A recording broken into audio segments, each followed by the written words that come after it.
need to run on time, but yes, there.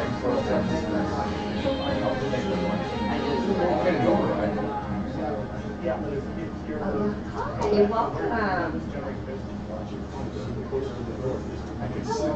Wherever you like. Thank you. My name's Marlo. Mike Welch. And his little age will be halfway here. Your last name is Sure. It's a tutor baby.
I came up with something like this about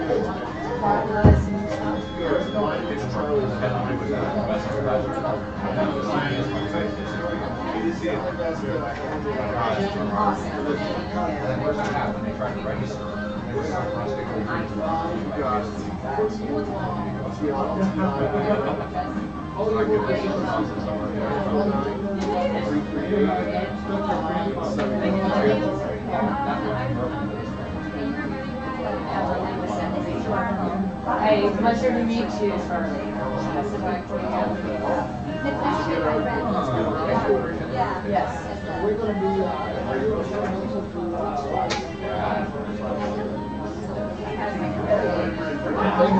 Of course.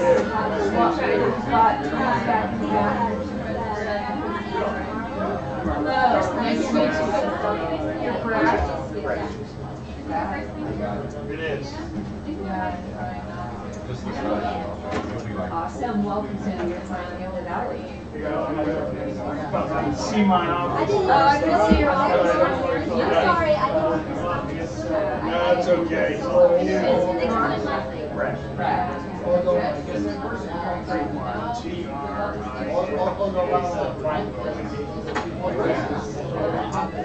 I'm Canadian, but it's sort of a mixture of all sorts.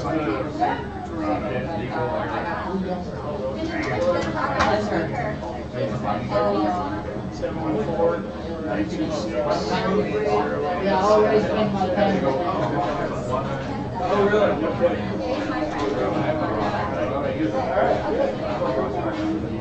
I'm just waiting. Hi, it's good to see you again. I forgot your name. I'm so Oh, I had you on Brad. It's wrong. I never been to this office. Glendale. Yes, Mark is my mentor. Brad is his office is nearby. Also from have you yeah. So they do the so how do you know them? Really? Yes. We are.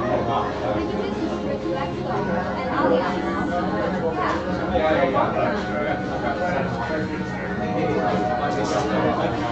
I don't know.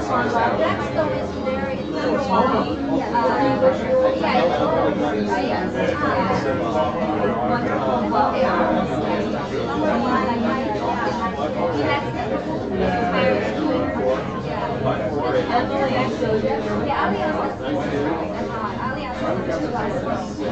I actually was Europe skiing. 3 years ago, I went to visited Europe and this is Allianz at the airport. Yeah, they do a lot of lessons. Yeah, that's good to know. Wow, I didn't realize they go by Blackstone.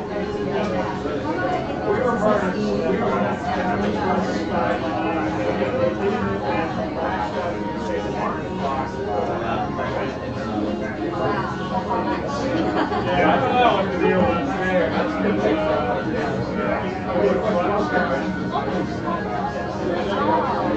have a friend that lives in Calabasas. Yeah, it's very nice. But it's like a lot of movie stars in there.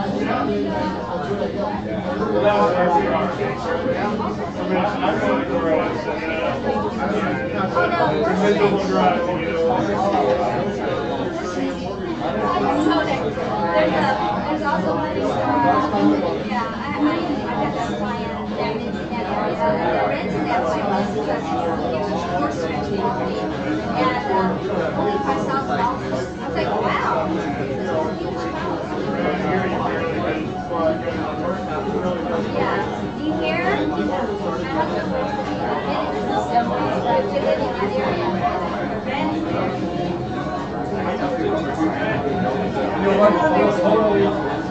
there. So it's right by the beach. Oh, that's nice. Hi, this is the lady from the and part of the water. April is a CPA friend of mine.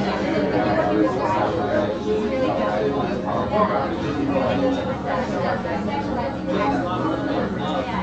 Brad does and Carlos is a hardware.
Shannon, how are you? Better today. What's going on? Every day knocking on wood. Yeah, I watch what I eat a lot lately, or almost anything affects me. Because the older you lose your enzymes, you don't digest it well. So then some people me. Yeah. Enjoy it while you're getting it.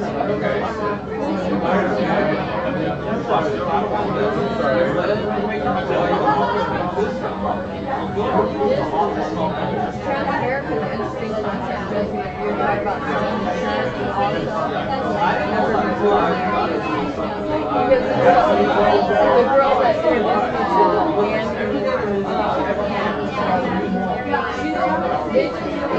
asked me, could you come so that Stephanie could learn, you know, how to sell insurance and talk about their products? And I go, yeah, I can get a favor for her. You know, I'm fine. Cool. Cool. She's trying to find out who that she's trying to get her life. So, what they do is put you in front of the top producer closer guy. You know, so she just sits on the side, quietly listening, and they're trying to close you. You know, so it kind of makes it her which kind of bugs me. I wanted to hear her do the presentation. I thought I was here to help her learn how to do the presentation. But it's still an interesting concept. If you want to integrate into the routine, they have the top guys selling insurance. So you don't have to, I mean, eventually you want to be different. But in the meantime, you're just bringing people to the table and they're selling insurance. And you're making a sale and they close the deal. So I kind of like the idea. I mean, I almost thought about being just selling insurance, you know. I regret not having my insurance. So I know how I would approach it, like the young people. You know, like if you get it at 20 and you pay $50 a month and you're 65, you're going to have $6 million. If you wait till you're 60 and try to get coverage to long-term care or anything like that, it's going to cost you, you know, $1,200 a month just to have this company. So you want to, you know, get it while you can afford it and have a really great retirement. Because the way mental road. So, I mean, I know how I would do it, you know, how I would sell it. But I don't know at my age, it's so hard to like think about setting up a new license, knocking on doors again, and it's still knocking on doors.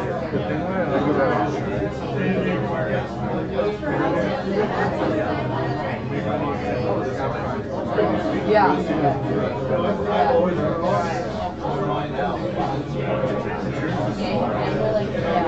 Well, I don't know if they're going to talk about that today, but we're never introduced that. Just the guy that I'm always on the fence about it, you know, because I thought it was really the approach is good. He was so non-pressure. He was very non-pressure. He was presenting it from the standpoint that I'm helping your friend to learn how to do it. But at the same time, that's what you're doing. You know what I mean? And so I didn't feel pressure.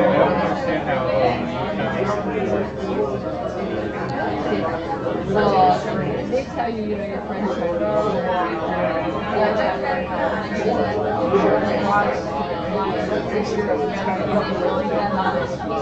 let her back. Yeah, and I'm like, well, yeah, sure, I would.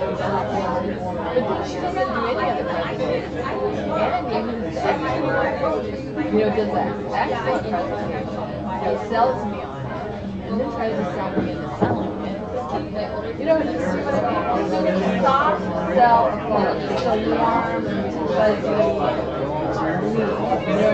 I mean? And I don't think my wife is selling because she has really so I don't think she'll ever get there.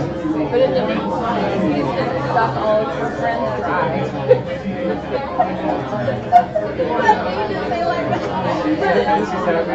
And she's happy to do it. I mean, she's excited. She's learning how to be a professional. And they'll teach her how to dress. She's going to talk. She's always worked at Ross, the dress store. So now she's learning how to be professional.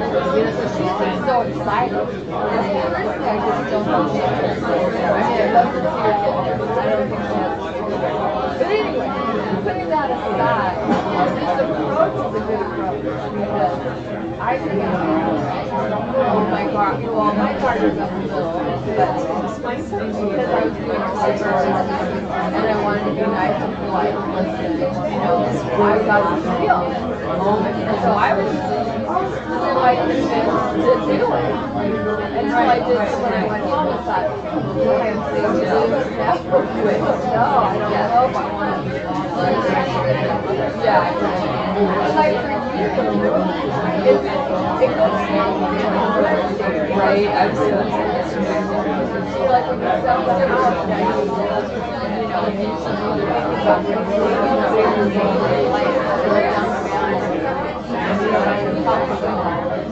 you know, it's like an additional sell, like you said,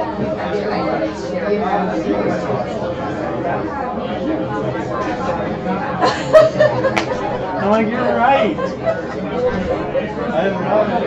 You're already doing it. What do you think about your channel? She's already doing it. She's Oh, okay. I'm telling your program is going on. Hearing it, I'm telling you. Yeah, I started this office when we have you. Yeah, I started this business on years ago, 2010. And my background, previous background is in accounting. I work like a doctor and doesn't make any money. So it's kind of like, I got my own business for myself. So I got into financial services.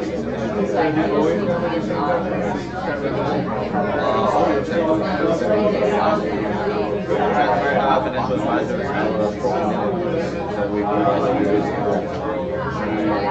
more like a Costco financial services. So Mark One is a part of our company. Our company is really big. We have a lot of companies across the US. So I met him in one of the companies Maui. We clicked, right? We were good friends. And he's been doing this sort of seminar regarding this stuff for a while. So I know like one filter in my area can benefit. So this is some of the things that might benefit you or might benefit yourself. Because what I found is I came back from Texas for the last 4 days of Texas. So I came back, what I found is that a lot of realtors, they also the fact that the people that buy houses have the like two biggest purchases in their life. Number one is a house, number two is their retirement. Right? Then most people they buy a house and they think that's their retirement. It's not. So definitely think that people need to start thinking about more profession that kind of goes into that. Number one is tax financial planning is done like that. So if the client has a need, you can either provide it or you can point them and send them to the people. Like, why not, why get the money for very efficient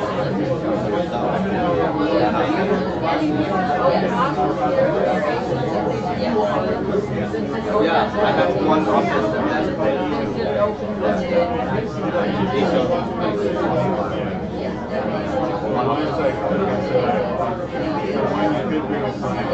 yeah, you can bring it.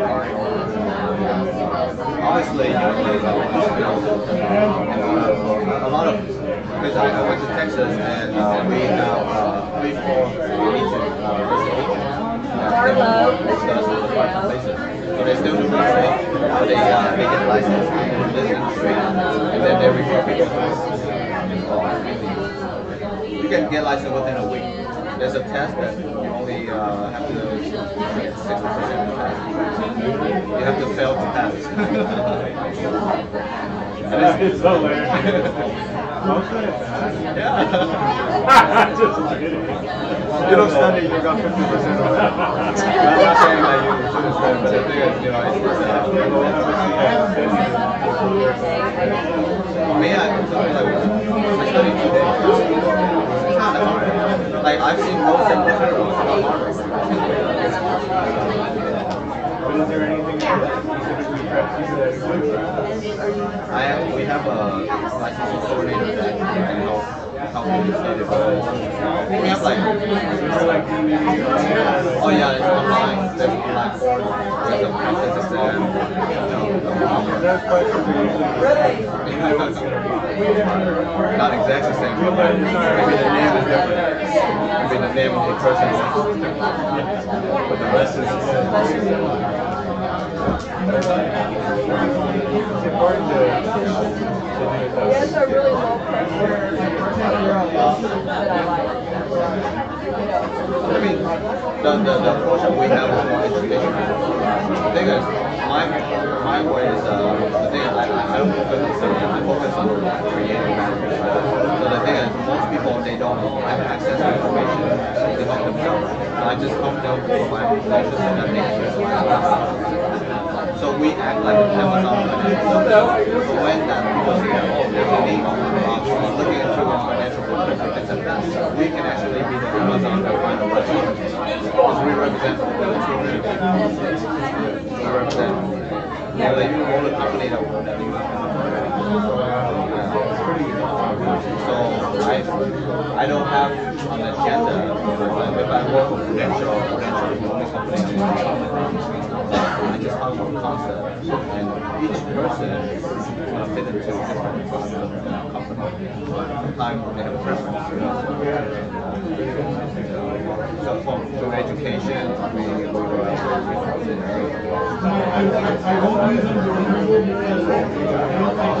get to know some of us too. We have people from all walks of life. Jay here, he's military background, and is the general manager. He's got been with me for 6 years. He's a retirement veteran engineer. Aerospace actually, that organization, financial so it's like a melting pot.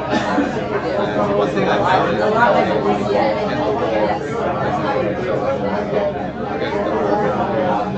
job security is the thing that you don't see a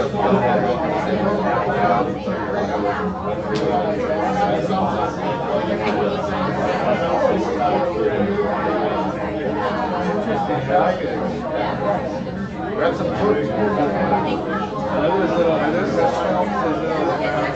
I didn't have it.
Because, yeah, you have to be able to, you got to be able to call.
So when are we starting our podcast?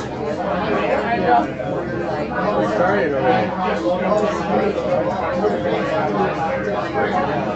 That's what I'm talking about. What's our first topic?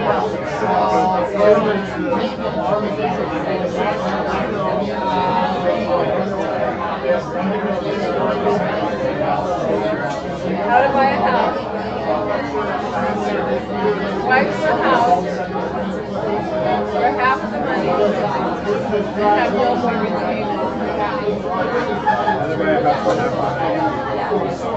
No, a house for half the money with no mortgage payment. You know what I'm talking about? For half the money with no mortgage payment.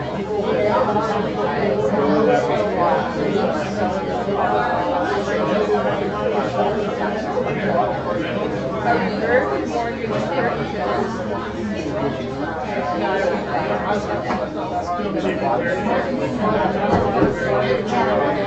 For example, just you want to own a house cash. This is older. You want to get out of your mortgage. You did this. But you only have 200,000 equity. When you go buy a house cash, you can only look at 200,000. Right? Well, this is reverse mortgage. You look at a $400,000 house for the same money and still have no mortgage.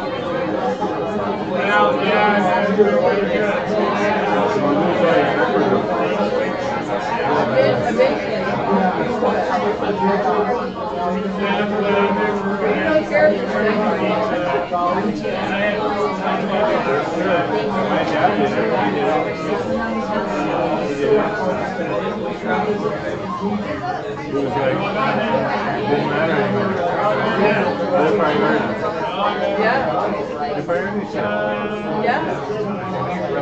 Sometimes you can't always think about your kids. That's being disabled. They'd rather know that you're being taken care of. When they're older, they're all being ignorant. That's what a lot of people think, you know? A lot of people are like, no, they're done.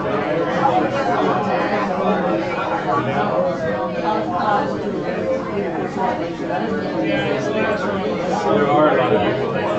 Kids are always a country. If they understand. Right? It doesn't always mean it depends on the market, how long the person has the reverse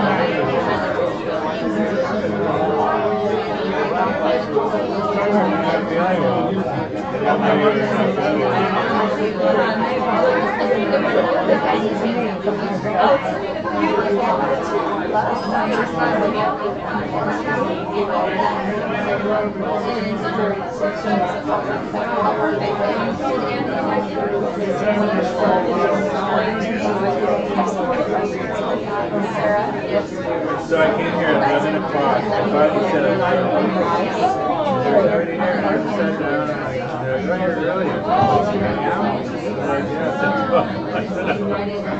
I said, I'll be back. They're like, you can stay? I'm like, no. The reason I asked about the office is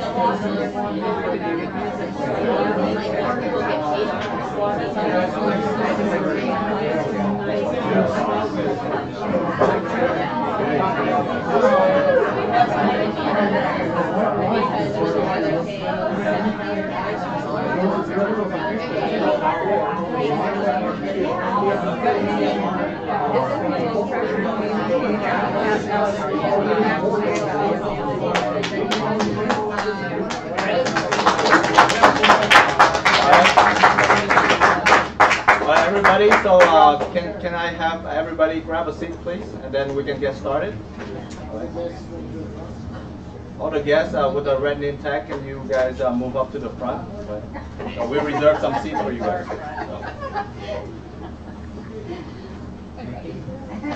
Hey, beautiful. How are you?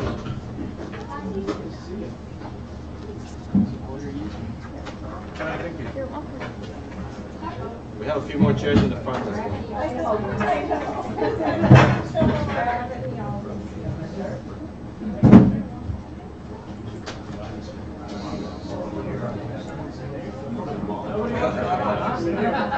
That's the best chair. Thank you. I think right here's good. We have 3 more chairs up in the front. If anybody want to grab? It's all right. I don't bite. All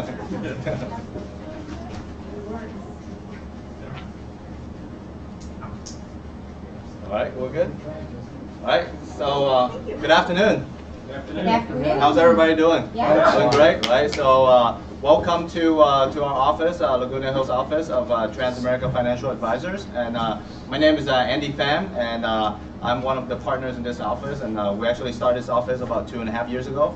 And you know, we've been serving the community in terms of financial services and helping educate families and individuals of how money works.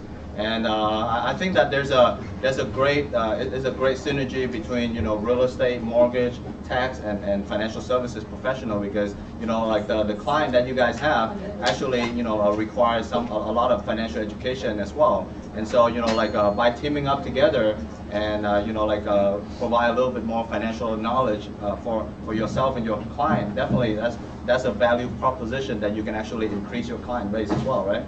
So I'm not the main event today, right? So obviously I'm here to make an introduction, right? So I met this gentleman about 6-7 months ago in one of the company trip in Maui, and then we just hit it off, right? And then we get to know each other, and just a great gentleman. And he's been in the business for 13 years, and same business with us. I mean, we're in the same company, and we have our company. We have you know, thousands of offices across the U.S., but his office is actually, his main office is in Glendale, and he's been providing a seminar and financial education session like this for quite some time in the past, and I asked him to come by to actually help some of the to spread the word with the real estate community, professional community in the Orange County as well.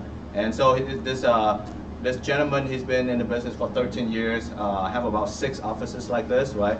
And been expanding, you know, across the U.S. as well, and have multiple offices in across the California region, and expert in financial planning area. And he's been writing a few books already, and this is his 2nd book, so I have the top 10 ways to avoid taxes. And from what I understand, this book hasn't even come out yet, right? So you guys are very fortunate to get a sneak peek of some of it. So without further ado, let me bring up our main event, right? Mr. Mark Kwan, my good friend.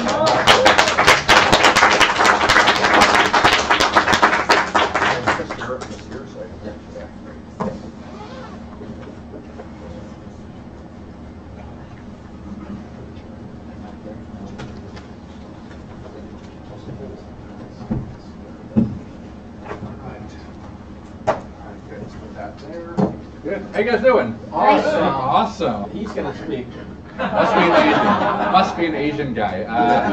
So, and they're disappointed. They're like, oh, you're not an Asian? And then, so, you ever seen that Seinfeld episode? There's a couple people who've seen that. Okay. But no, QUAN, one N is Asian, 2 N's is Irish. A lot of Kwans in Ireland. Okay, so you know, we escaped Ireland, and when you get on a boat and you leave Ireland, you get a place called Newfoundland.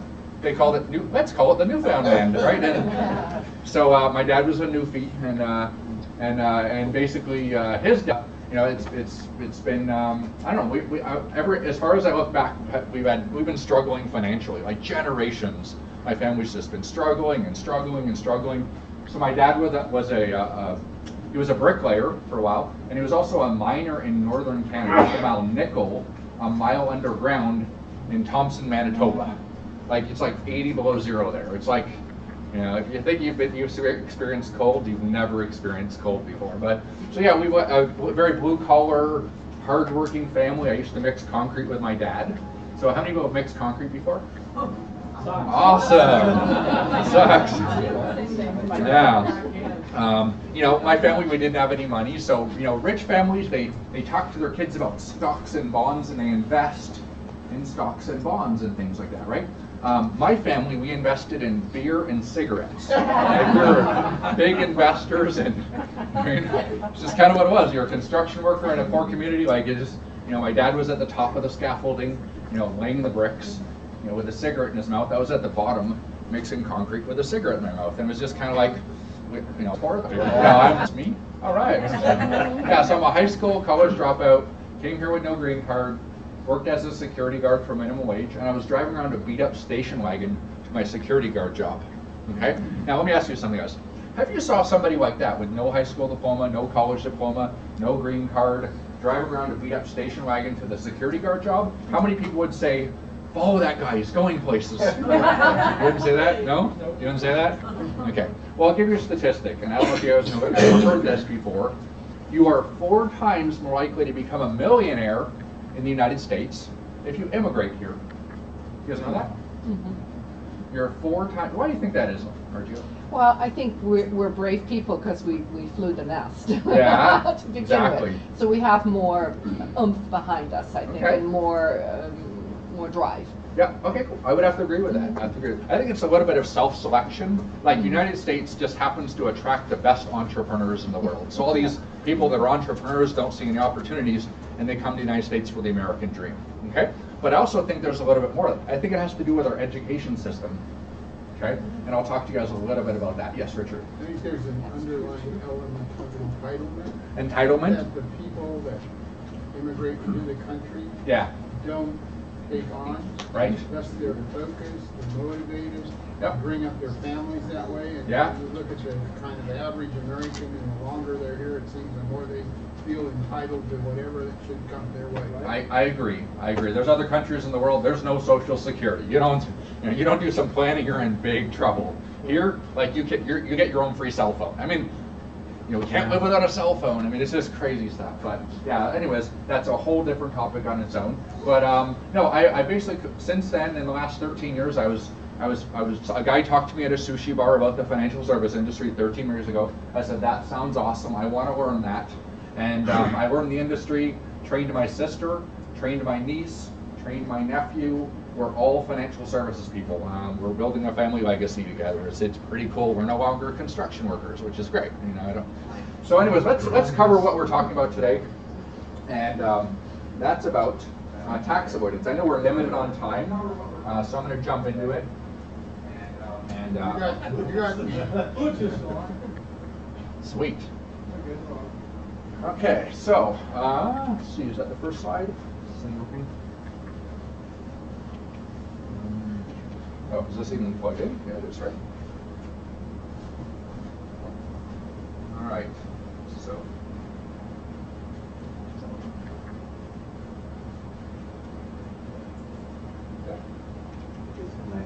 Okay, that's fine. Work on it. So, so yeah, anyways, this was, I was the type of kid, I hated school, I hated reading. Anybody else like that? Hated school, hated reading? You couldn't keep me in class. I was going to jump the fence, run away. You just couldn't keep me there, right? So I said, if you hate school and you hate reading, you should probably write a book. I'm like, yeah, there we go. Boom. So this was a Rich Man, Poor Bank. It was released in 2014. And it asked the question, why don't we teach finances in school? So question, how come we don't teach finances in school? Any thoughts on that? Keep the population down. Okay. Why don't we teach finances in school? How come they don't teach you how to get wealthy in school? They don't don't know how. Okay. What I started researching this and I was like, wow. Yeah, most people don't know. The teachers don't know. I mean, I've sat down with professors at Pepperdine University, Graziani School of Business, Yeah, I went there. and they really don't know how to get wealthy. And I'm like, wow, the guys teaching the financially smart people, they don't know how to get wealthy either. So I'm like, wow, that's an interesting topic. And then I dug down the rabbit hole and I came up with this book is what the banks don't want you guys to know about money. So it's a pretty basics book. Great book for just learning the basics, how finances really work. And what it says is if financial education goes up, bank profit goes down. Financial education goes down, bank profit goes up. So if you dumb down the entire population, you can get everybody in debt and keep them there. Make sense? Huge amount of profitability and rock and roll. So my passion is financial education. Okay. Does anyone have one of those wheels? Those wheels? Yeah. Okay, good. I'm giving you those because those wheels work as an investment calculator kind of thing, showing you about how to invest money, even with a small amount of money, $50 a month, $100 a month. It also works as a frisbee, so your kids can work. And if you get hot, just go like that. It's fair. Okay, good. So, but I'm actually going to turn that rich man education. I'm going to turn it into a not-for-profit to teach kids finances. Okay, that's my goal with that rich man education thing. I was originally going to do it as a company, but decided to change the direction. So anyways, so this is it. It's a fast read, takes about 2 hours to read. There's no big words in it. It's very, very simple, very easy to read. It's an ebook. It's in, and we'll talk about that a little bit, but a fun project. Okay, so Remy Group. I'm starting a second company on site. This is for real estate, mortgage, investments, insurance, Remy Group. Okay, and we're going to start in the real estate and mortgage industry, and we're going to grow big, and that's sort of where this came about. This thing does not work. Okay, so this book, Top 10 Ways to Avoid Taxes. Okay, now the children, there's a guy, we created a guy named Herbie. Remember, that's Herbie. He's an orange piggy bank, and he gives out financial advice. Okay, and that's the one-dimensional. The adult book, we wanted to give Herbie a little personality. We gave him a smile, an umbrella, and a shadow. Isn't that nice? Okay, so anyways, top 10 ways to avoid taxes. We'll talk about how I started writing this book. Pretty cool cover, so like, yeah, good. Okay, good. Let's talk about it. Okay, now, question for you guys. What's the highest, why do we have to avoid taxes? Question, what's the highest tax bracket in the history of taxes? 80%. Huh? 75, 80, huh? 92. None of your eyes are right yet. 90. Huh? 44. No. 96. 96. Yeah. 96% is the highest tax bracket. So how many of you want to work harder and go pay 96% of our income in taxes? Okay. Well, who's the guy who also didn't? His name was Ronald Reagan. Never heard of Ronald Reagan? Yeah, he was a movie star. And he used to make 2 movies per year, and he'd make $200,000. $100,000 per movie is what he would make. But anything above that, he would lose 100% of his income between state and federal taxes. So Ronald Reagan said, "Wow, all the biggest, most productive people in the world, they're going to stop working if they don't get rewarded for their work." Right? And then he said, "Wow." So he's the guy who reduced taxes from, all these tax reductions here. But it had to do with Ronald Reagan. So I'm a big fan there, and I'm I agree. If you tax people to the point of killing them when they're the most productive people, they're going to not work harder, or they're going to learn how to avoid taxes. Okay. So, anyways, we'll talk about how this came out. We'll go forward there. Okay. So yeah, throw it out there. There we go. This is how this book came apart. This is me getting minimally invasive heart and valve repair. Okay, at USC Keck Hospital, and this is people where they do what's called cardioversion, where they electrocute your heart. Isn't that fun? No. Apparently nobody takes selfies before they get electrocuted, but I was like, yahoo, selfie. Okay, so I took a selfie. I'm glad I did. So there it is. This was April 20th, 21st. So I just had heart surgery. I feel great, fantastic. I'm ready to rock and roll. Right? My doctor was like, "I'm worried about him." My girlfriend was like, "Why?" He's like, "He's way too energetic." Like that guy's okay. So I was like, man, I can't get out of this off the couch for a month, basically. Like, what am I going to do? So I started typing this in the ICU floor of the USC Tech. Like, I got downtime, and so what am I going to write about? And this was the result. So let's go to the next slide. Okay, so I'm an author, Richmond Report. Oh, it's available in English, Spanish, Mandarin. And I've been an author, investment advisor for like a dozen years. 660, 365, life accident, health, pending, working on my real estate and mortgage license. And I've been an entrepreneur investor for about 19 years. I've invested in everything you could possibly imagine. I could put out listings of the things you should not invest into. Okay, I mean, that's part of becoming a good investor, learning all the things you should never invest your money into. Okay, just bad investments. So lost a lot of money, but that's part of the plan. So let's go to the next one. Go next. Okay, Transamerica, big company. This company is only growing and dominating the financial industry because of entrepreneurs. It has nothing to do with, who sits in those buildings. Actually, Transamerica has no Transamerica buildings in that office, by the way. They're all rented out to like oil sheiks and whatever, because it's some of the most valuable real estate in the world per square foot. So Transamerica has no offices in that building, but I can rent the top one right there. It's kind of fun renting the top of the Transamerica building and having a meeting there. One of the best meetings I've ever had are at the top of the Transamerica building. So I've been investment advisor for them for quite a while, and we'll go to the next slide.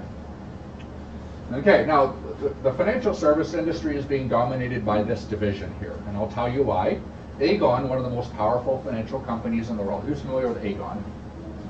Okay, Aegon's a big company, right? Aegon buys up financial companies throughout the world. So Aegon purchased Transamerica in 1999 for $10 billion. Okay, so $10 billion, they purchased Transamerica.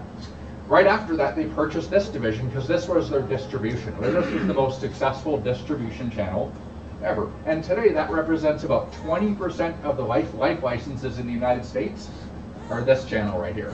So pretty soon, this channel will be like 20, 30, 40, 50% of insurance and financial services distribution will be because it's entrepreneurs being backed by these companies. Make sense? Very, very powerful business model. Okay. To the next slide. Okay. A lot of financial companies out there. Does everyone have the best product? No. My business card says Transamerica. I do most of my business through Nationwide and Pacific Life, by the way.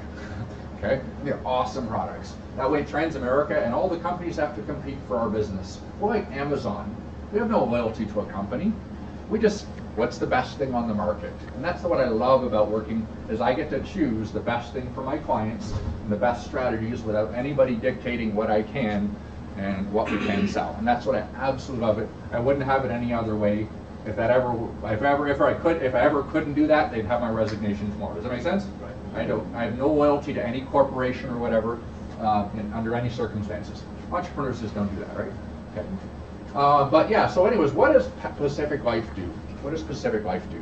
Sell insurance. Sell insurance. What's the purpose of it? Does anyone know? They're in Newport Beach. They're not too far from here. Go down to check out the Pacific Life building in Newport Beach. What do they do down there? Own a lot of real estate. They own a lot of real estate, yeah. But they actually, all they do is help their clients avoid taxes, okay? And they go to corporations, banks, wealthy people, like Fortune 500 company executives, and they teach those executives how to retire with no taxes. That's their number one strategy. It's under tax code 7702A, okay? Pretty cool strategy. You should know about that. Especially in your real estate. I'm going to teach you guys how to do a lot of cool things with real estate in a couple of different industries, help your clients make a lot more money and do it very safely. Okay, let's go to the next one. I didn't know what any of those things were before, like mutual funds. I had no idea. I sat in a presentation 13 years ago and was like, I don't know. Now, here's what we're going to talk about. Eliminate taxes on your real estate. You can't always do it, but there's some cool strategies the average person doesn't really know. Build large amounts of wealth, all tax-free. Buy your next Ferrari or supercar without paying sales taxes. Who would like to do that? I'm doing that with my Tesla right now. I'm getting a Tesla in the next couple months, and it's not going to say California on the back of it, I guarantee it, okay? Reduce and eliminate taxes on your stock and bond portfolio, make money in a good economy, and make more in a bad economy, okay? And do it all tax-free. Sound good? Like, that sounds too good to be true. That's why I had to write a book on it. I'm tired of having, conversation after conversation after conversation, just to go through this stuff. It's easier to write a book, release the book, and then explain the strategies. Let's go. Next. And would you like your clients to do the same? If we can do this, would you like to teach your clients how to do this? Because here's what I realized. As a financial advisor, and I hate to say this, my strategies for building wealth that I was telling my clients for the first 10 years in business weren't my strategies today on building wealth. So why wouldn't I teach my clients today on my strategies for building wealth? If that's what I'm going to do. Make sense? Yeah. So most of my clients go, and that's just understanding. It's the first 10 years I was learning and getting hammered in the ups and downs of the economy, and then you kind of go up one day and go, what is my strategy for wealth accumulation? And once you realize that, it's very easy to tell your clients what to do, okay? Coach them. Now, what's the difference between rich people anyways? Rich people and everyone else, what's the difference? What's the difference? What's the number one determinant on if you're going to become poor, middle class, or rich? Education. Education, absolutely. Yeah, it's usually what your parents teach you about money, okay? Whatever they teach you. It could be really good and really bad, or just okay, couldn't it? I mean, it could vary. Now, if you're in a poor neighborhood like I was, all the information's bad. Like, there's no access to good information about money. Okay? There's just no, it's not even like, you don't even perceive of the idea. Makes sense? Like, it's not even a thought. Okay? Although I had the thought, I was like, this sucks. Like, I don't know what to do. I don't like this. Okay? Now, the thing about if you grow up in the middle class, same problem.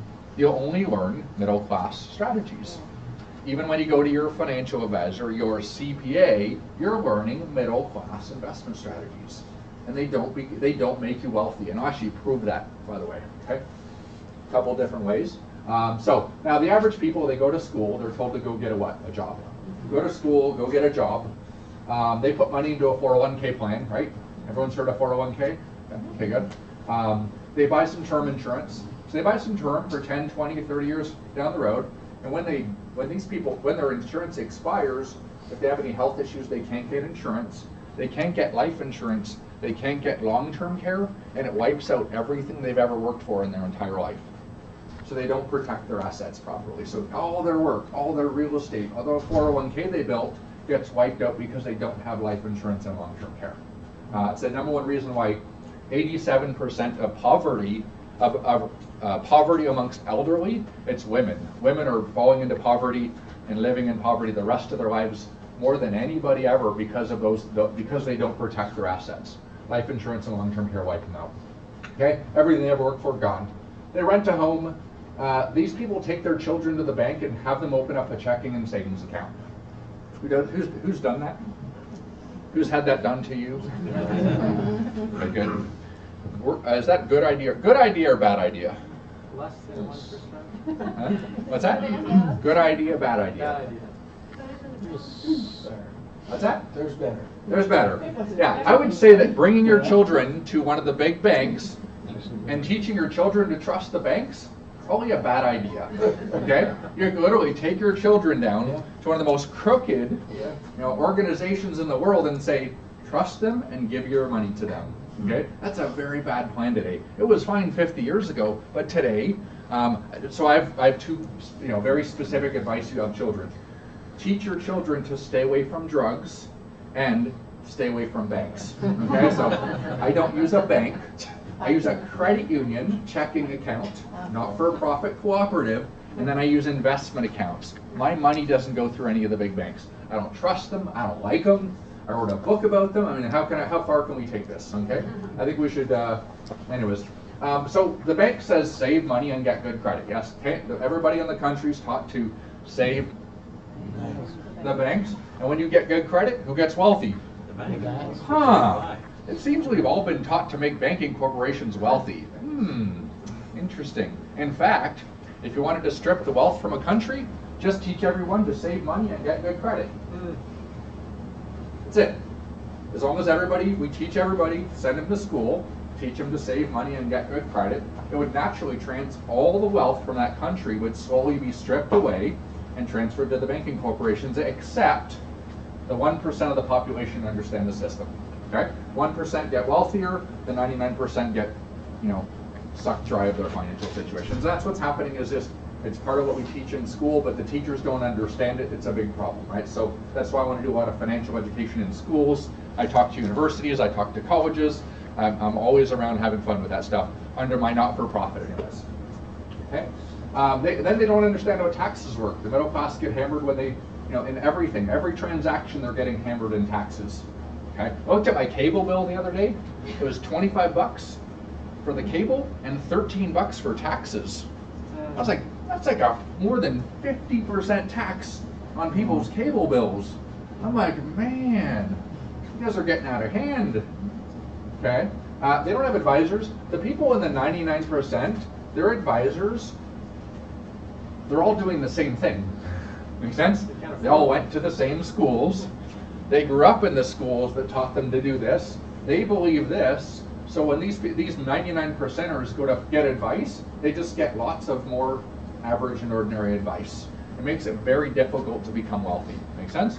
So this book doesn't say how to become middle class, how to retire, and this book, it says many of the strategies in this book are not known by 99% of the population. If you want to join the 1%, this book's for you. Okay? There's lots of books on middle class. This is like, here's what to do, here's what I would do to get wealthy, and here's what you need to do. Okay? So there's a bunch of stuff. Let's go to the next one. What are the 1% taught to do? Next slide. One more. They're taught to run businesses. Right? What do business give you? Tax deductions, right? Lots of them. Who likes tax deductible Starbucks? I'm gonna have some tax deductible Starbucks. See how it tastes. Oh, amazing. Amazing. Some people put cream and sugar in their coffee. I put tax deductions. So I have a tax deductible life. When I go to Hawaii, I have business meetings in Hawaii, and guess what? Those are tax deductions. When I go to Canada to visit my brother, I'm going to set up some business meetings at our Canadian offices, set up some partnerships, and the rest of the week I'm going to go hang out with my nieces, my nephews. We're going to hang out, and everything will be tax deductible. I can go to our corporate villa in St. Martin, hang out on the beach, have a business meeting on the corporate villa. That's a tax deduction. I drive my car, there's tax deductions. My Tesla is going to be a tax deduction. Okay, so that is my whole entire life is a tax deduction. It's kind of a good thing. Now, anybody who doesn't own a business, you need to own a business of some type. If somebody doesn't have a business, I'll show them how to start a business like that. Okay, start to get yourself into the business area, because that's the #1 most important thing is business ownership. They get there's tax code 7702A. Most people don't know what that is. We'll talk about that. There's where the rich people avoid huge amounts of taxes. They grow their money with no taxes, they retire with no taxes, and they die with no taxes. Sound good? We'll talk about that. They have investment accounts. I'm going to invest some money really quick. This is an app. It's 2 guys that won a Nobel Prize for economics. They built an algorithm to manage money. It's Charles Schwab, BlackRock, and Vanguard investments built inside. Anyone hear of that before? Okay, I'm going to invest some money real quick.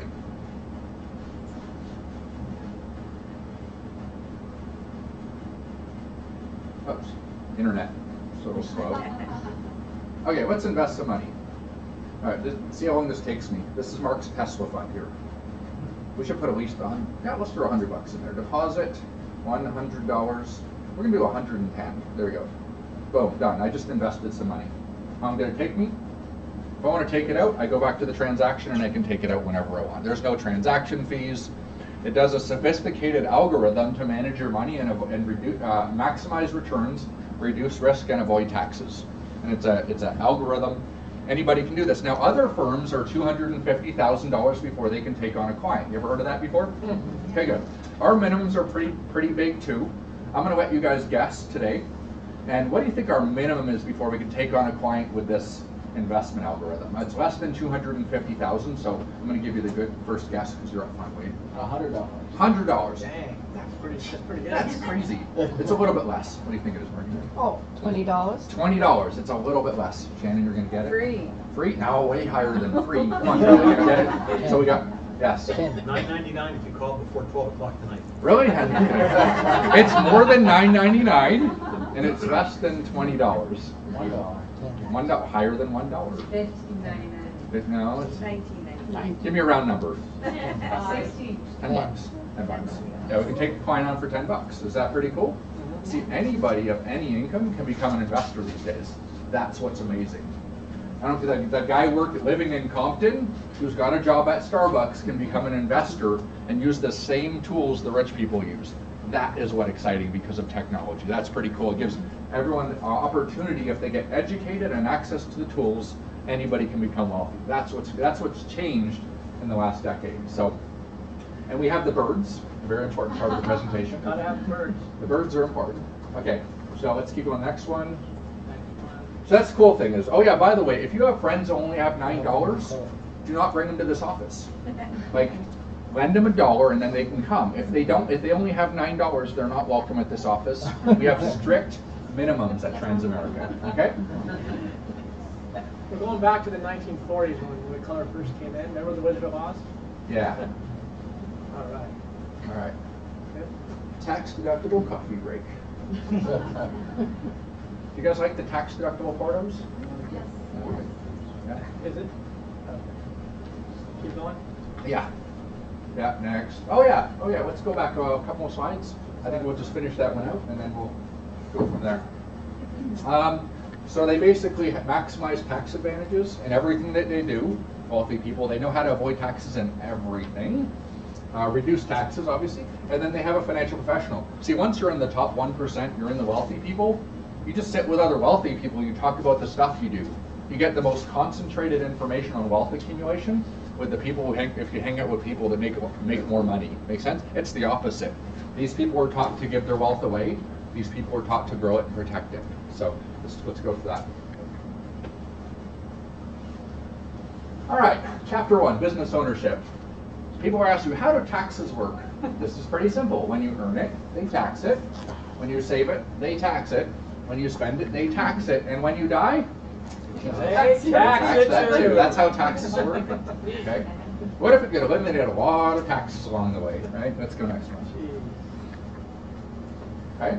The poor middle class teach their kids how to get a job, how to save money, how to get good credit, and pay your taxes. Isn't that true? What do the rich teach their kids? Find out.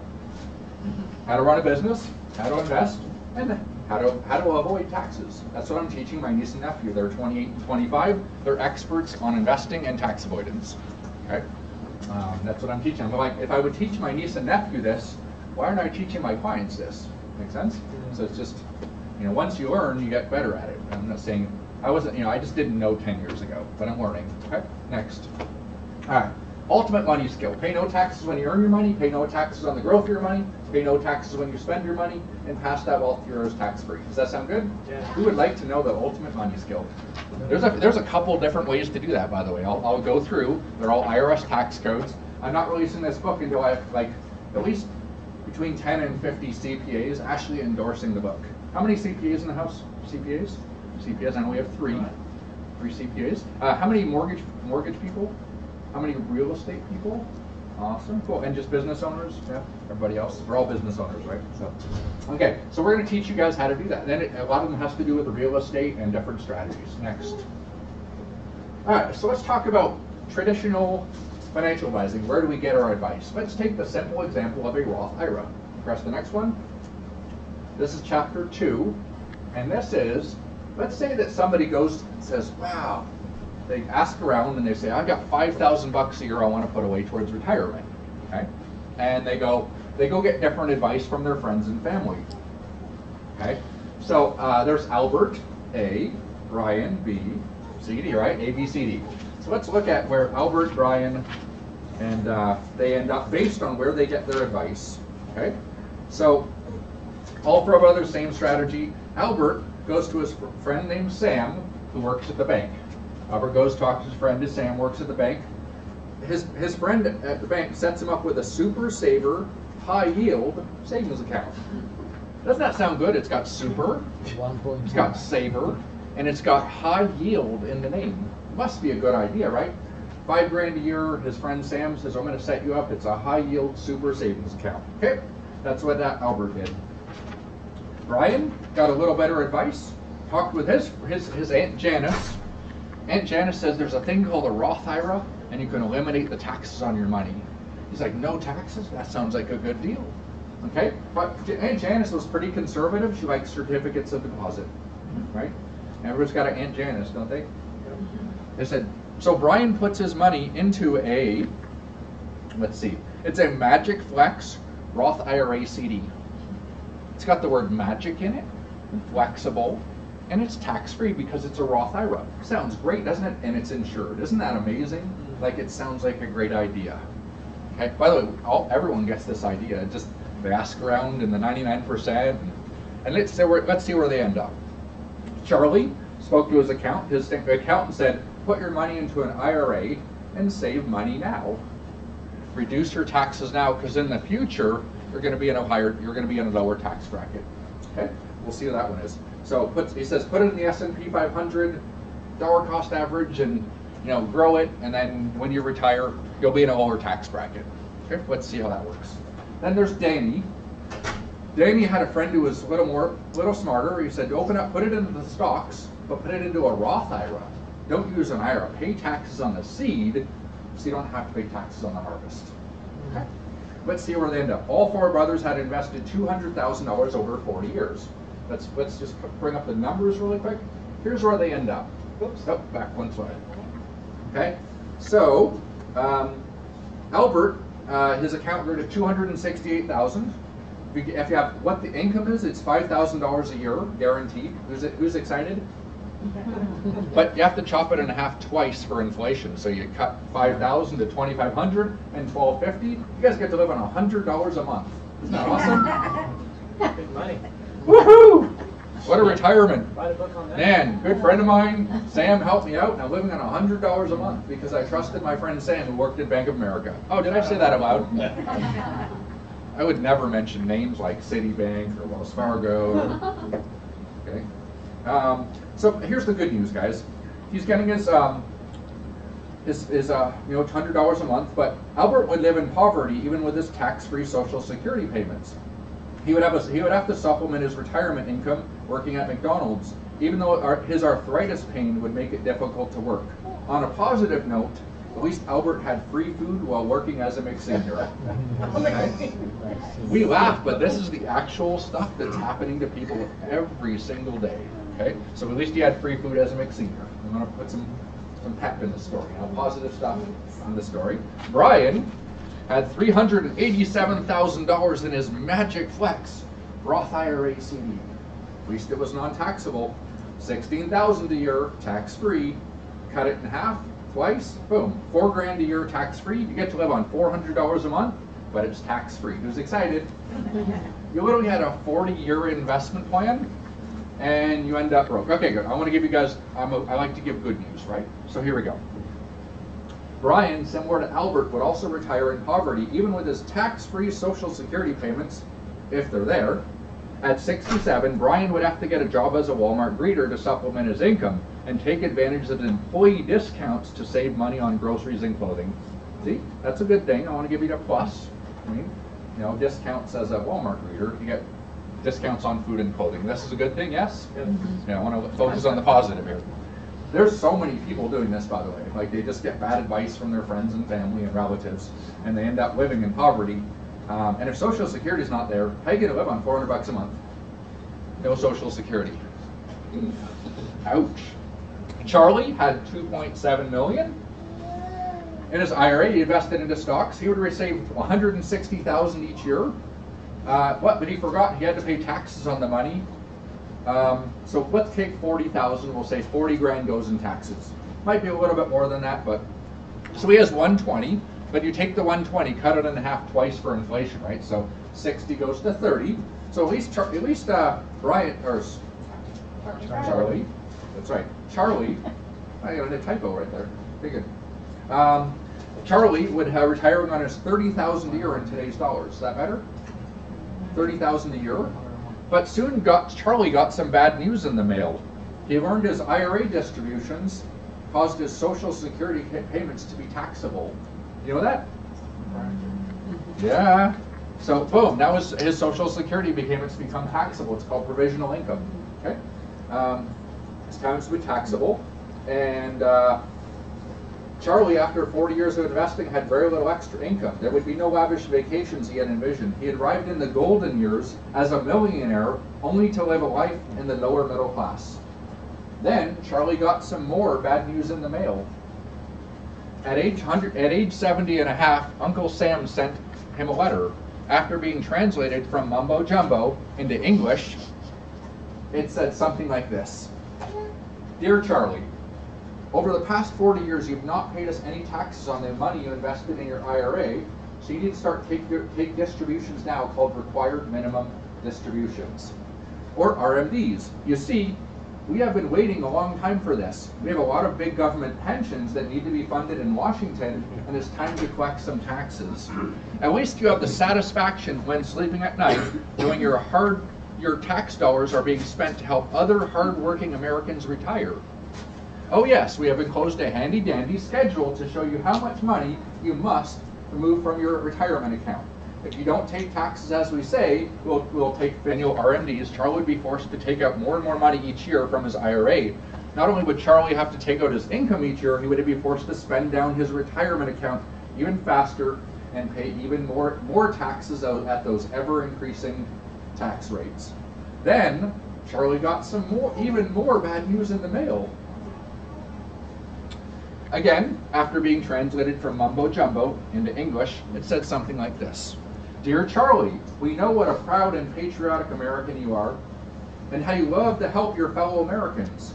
We want to help you help all the tens of millions of Americans that didn't save for retirement. Simply stated, with your millions in your retirement account, congratulations, you have become one of the wealthy, and you need to pay your fair share. After a slight increase in tax rates, here's what you can expect to pay in taxes on your retirement income. 55% for federal taxes, plus 15% for state. Enjoy your retirement. Sincerely, Uncle Sam. Within a few years of ever-increased income caused by his RMDs, rising tax rates, Charlie was now one of those high-income earners and would pay 70% of his income each year back to Uncle Sam. So, Danny, what did Danny do? Danny used the Roth IRA. Danny accumulated 2.7, same amount. His $160,000 would be tax-free. Cut it in half for inflation twice. He's at least at $40,000, and then hopefully his Social Security is tax-free because Roth IRAs don't trigger Social Security taxes. Much better, right? Plus, there's no RMDs on a Roth IRA. So the 2.7 million is he's not forced to take it out, pushing himself into higher tax brackets. He's got his income plus 2.7 million, and it's all exempt from taxes. When he dies, his money goes to taxes. So, right? How many people are steered towards Albert, Brian, and Charlie over their retirement years? A lot of them. Most of them. 99.9, 99.5. I don't know what the numbers are, but there's lots of Albert, Charlie, and Brian's in the world. And here's the thing. Danny's not wealthy, is he? No, I cut that in half twice for inflation. Even Danny didn't get wealthy. Okay? So, anyways, that's one of the reasons why I started writing this book. So let's get to strategies that can make you wealthy. Yes? Yes. Yeah? Okay, good. Let's go. Next. All right, Rob. Why I don't invest in Roth IRAs because I can't use other people's money. Who knows what other people's money is? The number one principle on building wealth, in my opinion, is other people's money, and you can't use it with a Roth IRA. Okay, so let's talk about that. Next, I don't want my portfolio to crash in a bad economy. I want my portfolio to grow, and then when the economy crashes, I don't lose any money. Okay, and then 3, no access prior to age 59 and a half. I don't want to put any money into an account I can't touch until I'm 60. There's too many opportunities to make money before then. Okay? And what happens? Person invests in a Roth, the economy crashes, their account is down. If they need money, they liquidate their account after the crash. Not a good strategy. Okay? So I want my cake and eat it too. Let's go next slide. Okay? Chapters 3, 4, and 5. Municipal bonds, capital gains taxes, and tax loss harvesting. Don't press the next one. 3 ways Okay, municipal bonds. Traditionally, in a mutual fund or that sort of thing, if you buy one, the bonds aren't municipal bonds; they're regular bonds, and they're taxable, so they increase your taxes. Make sense? A properly structured portfolio, if it's liquid, should have municipal bonds in it just for tax reduction. Okay, so that's what you should do on that. Capital gains taxes. Hold your money for at least 1 year. Okay, invest it for at least a year. When you take it out, at least it's going to be, and it's not going to be taxed if it's in stocks. By the way, ETFs are better than mutual funds as far as tax advantages. Okay, then you do what the rich people do. When the market goes up, you make money. When the market crashes, you sell one. You sell your Schwab portfolio. You buy a Vanguard portfolio, almost identical. You log a artificial loss, and it wipes out the taxes on your dividends and capital gains. Make sense? So if the market goes up, you make money. If the market crashes, at least you don't pay taxes that year because it wipes out the gains. Make sense? Dividends and capital gains. So that's what rich people do. Most people need a lot of money to do it. We require at least $10 to get these strategies.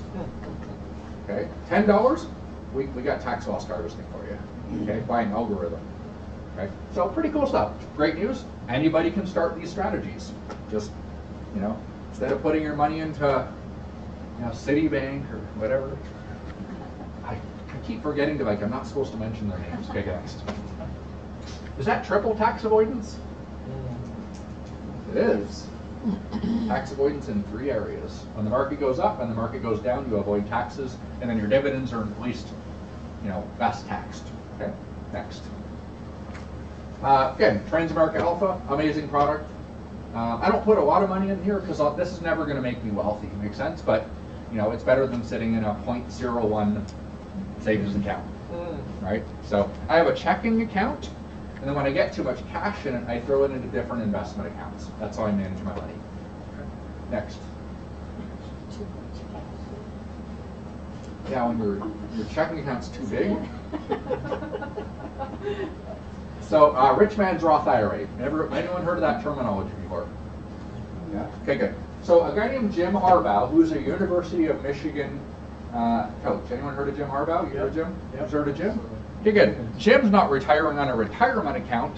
Jim's retiring on what accumulates to $47.6 million tax-free in his retirement years, exempt from state and federal taxes and capital gains taxes. Who would like that retirement?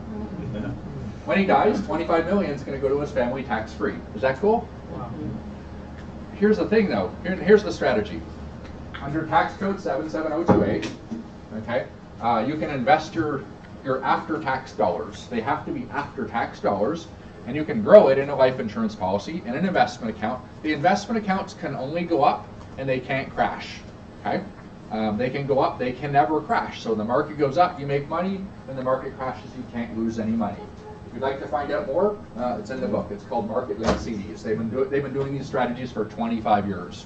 Not a new strategy, been around for a long time. Okay, these were first built in 1997. That's when they first came out with these things. Okay, so investment strategies. Your market goes up, you make money. Market crashes, you don't lose money. You don't pay any taxes on the growth. When you retire, you pay no taxes, and when you die, you pay no taxes. Does that sound good? Yes. That's what Pacific Life does. That's what Transamerica does. That's what Nationwide does in those specific divisions. That's what Voya does. They're all competing in the marketplace to create the best, what's called index universal life policy. So let's talk about that. Here's the article in, go next. Forbes article, How to Use Life Insurance and Retirement Plan, Investing in the Market Without Taking Losses. It sounds too good to be true, doesn't it? Yeah. Invest and not lose any money. Again, 1997 was when the strategy started, but it's only been available to the rich people. Like, it's really available. It never really filters down. Now, does this mean all companies have these strategies? No. I won't name company strategies like companies like Northwestern Mutual or New York Life, who have inferior. Did I say that bad? There's another company. They start with N and N, and they have pretty inferior. It's a good tax code, but it's just not a good product. Okay? We can blow them away every day. So I'm saying I use Nationwide and Pacific Life. Who's heard that Nationwide is on your side? Okay. Who's heard of that before? Okay. I like their products. Okay. So we'll press two more up forward. It's called an index universal life insurance policy. You should know how these strategies. Now, here's how to use these to accumulate more real estate very safely. Okay, that's what we're going to talk about. So he retires. He's going to receive 1.4 million. Is it on the next slide or what? No, is it? Oh, 1.4 million per year out of the policy, tax-free beginning at age 66. 66, 1.4 million, no taxes. 67, 1.4 million, no taxes. Every single year, 1.4 million. He's gonna have to budget, huh? Okay.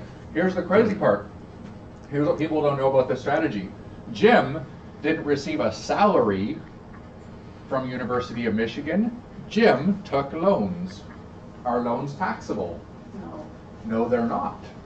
So Jim said, don't pay me a salary. He took a chunky salary, but he said, hey, tell you what, instead of paying me a salary, which costs you guys a lot of money, just give me loans of $2 million a year over 7 years.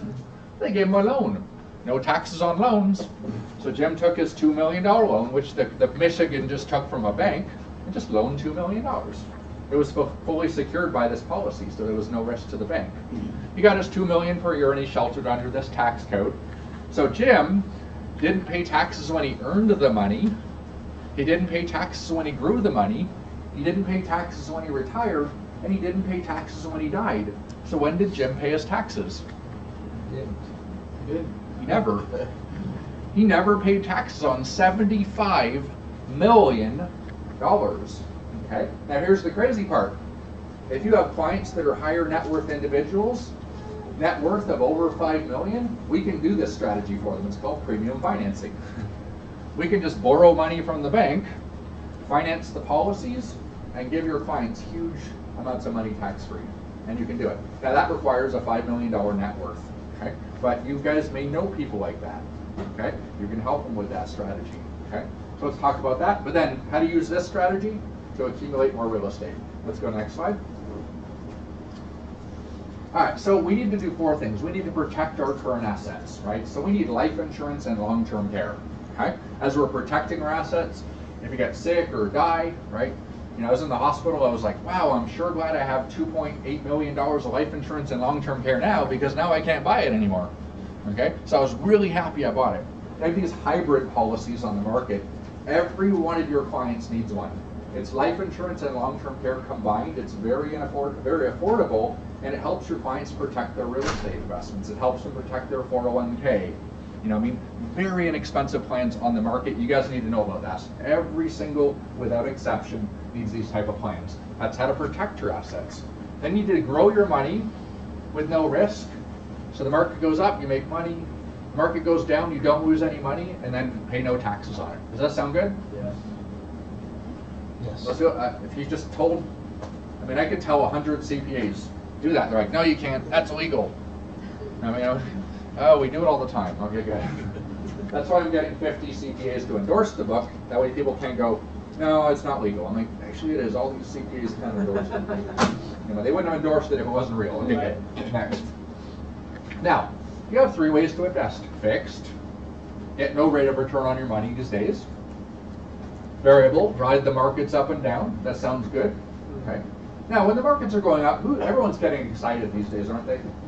Real estate values going up, stock market going up. What is this? There's a period of time in history when this happened. Can anyone remind me when that was? 2008. 2008. Yeah, but it was like when everyone's getting really excited. It was. I think this is like late 2005 right now. 2006. Everyone's getting really excited about their. Amped up. You know what I mean? Now, what happens when the market crashes? What are people going to do? Jump up all the buildings. Sell. Great. They're going to sell all their Roth IRAs and 401ks, pay the massive tax penalties when their portfolio is cut down to whatever that number is. Not a good strategy. Okay? So when the market's, you know, kind of where it is right now, how about investing where the markets can only go up, and when the markets crash, you don't lose any money? Yeah.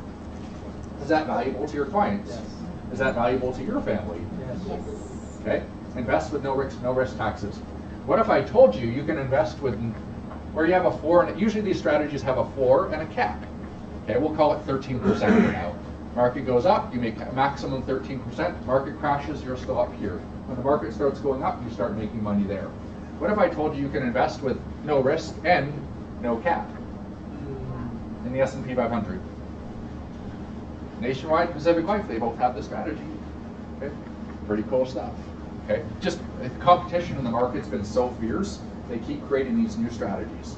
Okay, so anyways, you can, you know, I don't have a lot of money in here, but let's talk about taxes, right? So let's go to the next slide. We have Tax Now.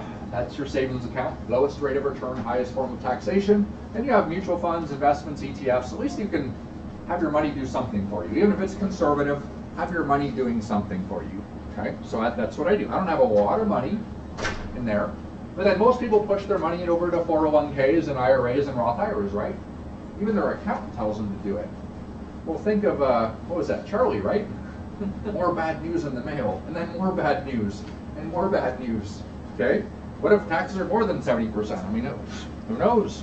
It could be a very bad idea, okay? So I have exactly $0 in this strategy. That's exactly the amount. I know, I calculated it yesterday, I crunched the numbers, and it came out to 0 again, okay? I would never put a single dollar in a traditional retirement account, ever.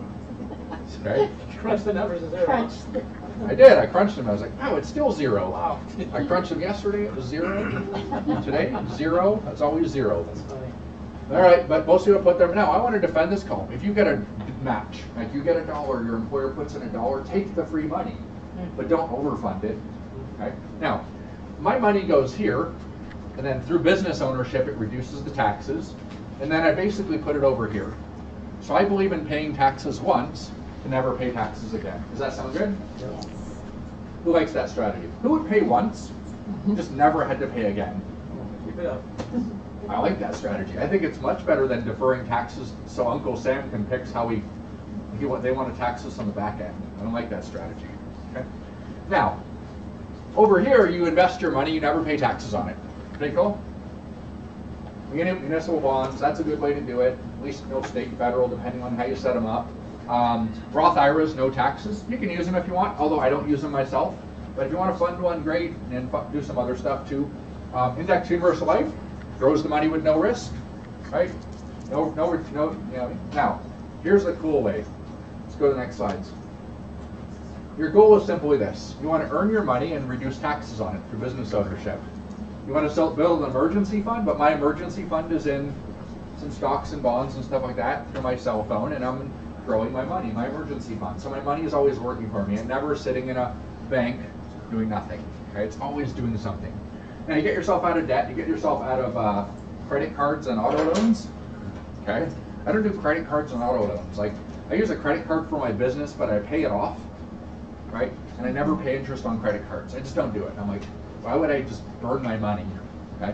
So now you can, if you keep a balance on a credit card, you're what's called a revolver. Meaning the banks put you in the section called revolvers. These are the people that fund the banking system. They keep a balance on their credit cards every single month. They're called revolvers. The banks love revolvers. They'll even increase their marketing to you if you leave a balance on your credit card. Okay? Then they'll increase your credit score. You're like, wow, these guys are really nice. Guess what the deadbeats do? I'm a deadbeat. Who wants to be a deadbeat? A deadbeat is somebody who charges up their credit cards, pays them down to 0 every single month, gets huge amounts of air miles and free stuff from the banks, never pays a single penny in interest. That's a deadbeat. I'm a deadbeat. The portfolio that I go into is called deadbeats from the banking system. Who wants to become a deadbeat now? The banks pay me to build my credit score. Kind of fun? And then you have protect your assets, life insurance, long-term care, protect them. Okay, great. Now if we die or get really sick, we're not going to lose all our assets. And then you build wealth. Now your plan should be when the market goes up, you make money. When the market goes down, you what? Don't lose, and then you make more money. Okay, and you do it with no taxes, of course. Taxes go up, you don't care. Taxes go down, you don't really care. You just don't care. Stock market goes up, you don't care. Stock market goes down, you don't care. You don't care. Insurance go up, you don't care. Insurance go down, don't care. Doesn't affect your portfolios. Okay, then you preserve your wealth. Okay, simple thing: wills, trusts, those basic things, and how to avoid taxes when you die. That's chapter number 10. We'll talk about that. Dying is a very effective tax avoidance strategy if you die correctly. Okay, if you die don't die the right way, then it's going to be bad for you. Okay? So next. All right, let's talk about it. All right, chapter 7 and 8, buying a home with other people's money. People actually buy a home once in their life, and it's the best thing they ever do financially, but they never do it again. Isn't that like the best thing they've ever built wealth with? They do it once, and they never do it again. Okay? Now, my first condo in Van Nuys, I learned about this when I bought a condo in Van Nuys for $140,000 in 2003. Right? 140 grand. I was like, oh, this is cool. My mortgage payment was $943. I was used to paying $500 a month rent. I was kind of freaked out. Okay? So 2 years later, my condo was worth $260,000. I was like, 140, 260, 120 grand. You know, I was like, wow, I think I'm going to sell this, and because I was in the I didn't want to live in Van Nuys anymore. I'm like, I want to live in Pasadena. Okay. So I sold it and made 120 grand. I went to my accountant, and guess how much of it was taxable? 0. No taxes on your primary residence. So I was like, hey, can I do that again? He's like, yep, go ahead. So I bought another property in Pasadena, wrote it up, sold it. Guess what? No taxes again. I was like, I like this strategy. How many times can I do this? Oh, unlimited. Every 2 years. Now, correct me if I'm wrong, but couldn't you buy a property and then buy a rental property? And they're both going up in value, we hope. And then they're both going up in value. And then you live in this one for 2 years and then sell it and not pay taxes. Couldn't you just move into the other one for 2 more years and then sell it? And convert all your capital gains taxes to 0 taxes. My favorite kind of taxes is no taxes. Okay? So I had now, how much did I put down on the home? $5,000. How much did I make? $120,000. That's 2,400% rate of return on my money. So you can make 2,400% rate of return on your money in California if you just know what's going on, and you know that it's not taxable on the gains. That's pretty cool. You could make millions and millions of dollars if you understand that the economy is going to go up and it's going to go down, and you know how to just buy a piece of real estate. And I mean, you're going to live in it anyways. Like, what's the problem? You're going to have to rent or live in it. Like, why not live in it? And then if you're right and it goes up, you sell it, no taxes. If you're wrong, it crashes, well, you still have somewhere to live. I mean, it's just, so you're not too worried about it. We're not magicians. We can't predict the markets but if you just understand the strategy. So that's a powerful strategy, but it involves using other people's money. Okay? And I think that's what you need to do. You need to use other people's money to get wealthy. Okay? It's just too hard to do it with your own dollars. Yep. Okay? That's why a 401k with a match is good. It's other people's money. Well, let's talk about using other. Who would like to know how to use other people's money and then other people's money again? Show you how to do that one. That one's even cooler. Okay, let's go next. All right. So sell a property, earn $250,000 tax-free. Where could you put it? Into your rich man's Roth IRA. So you earned the money with no taxes, and then you sheltered it into a place where there's no taxes, right? You grew it with no risk and no taxes, and then when the market crashes, guess what? You could take it out and buy more real estate after the crash. Isn't that cool? Doesn't matter. Market goes up, we make money. Market crashes. You only got to do this once to get $250,000. I mean, it's a pretty good strategy. And then you shelter it somewhere where you can't lose it. Okay. Pretty cool strategy. Yeah, when the stock market crashes, real estate crashes, I'm going to be positioned really, really well, okay? Because I've been, preparing for this. So if I'm wrong, doesn't matter, right? Who's not hedging is? Hedging is bet both directions, and you don't care what happens. Just always hedge. Okay? I'm going to teach you how to hedge some more things, so you can't lose. You always win, no matter what happens with the economy. Okay? Let's go next. Who's learning something, by the way? Awesome. Okay, this is like 19 years of trying stuff and getting slaughtered and losing money and having the bank screw me over and credit card debt and getting crushed with mortgages and all these different things, right? So depreciation on rental property, number 9 is, okay, good, you have your primary residence, but if you buy a rental property, depreciation, it reduces your income on it. Most people don't know why they should buy a house and then rental property. You can rent it and not pay taxes on the income, or reduce taxes on the income through depreciation. Your house is going up, on paper your CPA says it's going down. In fact, the IRS says it's going down. That income you collect has very little taxation on it, much less. It's not gone, it's much less though. That's depreciation. But if you live in the house and then sell it, guess what? If the property went way up in value and you lived in it for 2 years, you get to pay how much in taxes? 0. Ooh. Okay. So that's a way to even use rental properties in your own primary residence. You can't do it with like a fourplex or something like that. I don't think so anyways. But anyways, good strategies. If you know them, you got them in your pockets, right? It's like a tool belt. Which strategy I want to use, right? Now die. Okay. Life insurance, no taxes. Stock portfolio, no taxes if you die in your stock portfolio. It's called step up in basis and there's no taxes. Real estate, again, step up in basis, right? Real estate people, when you buy your primary residence, you can go to your kids and there's no taxes. They bought it for 100 grand, they sell it for $1 million, you inherit it, how much taxes, real estate people? 0, step up in basis. So there's 3 strategies to eliminate taxes when you die. Of course, you need a will and trust. Okay, make sure to do that. It's a very important part. Don't live in California. I wrote a top 10 ways to avoid taxes. Number 11 came in there. No, a friend was joking with me. This like, yeah, I just don't live in California. I was like, oh, that's going in the book. Okay, one of my clients, he owns a very successful health company. They sell in Whole Foods and stuff. Very, very successful health products. His company was in California, and he was making a lot of money, but he had his sales force in California, and he had his shipping warehouse in California. Okay, he sat down with his CPA, and his CPA calculated how much taxes he would save by moving it out of California. He bought a Ferrari and a house with his tax savings. Awesome, huh? Like, free house and a Ferrari. Free! It doesn't cost you anything.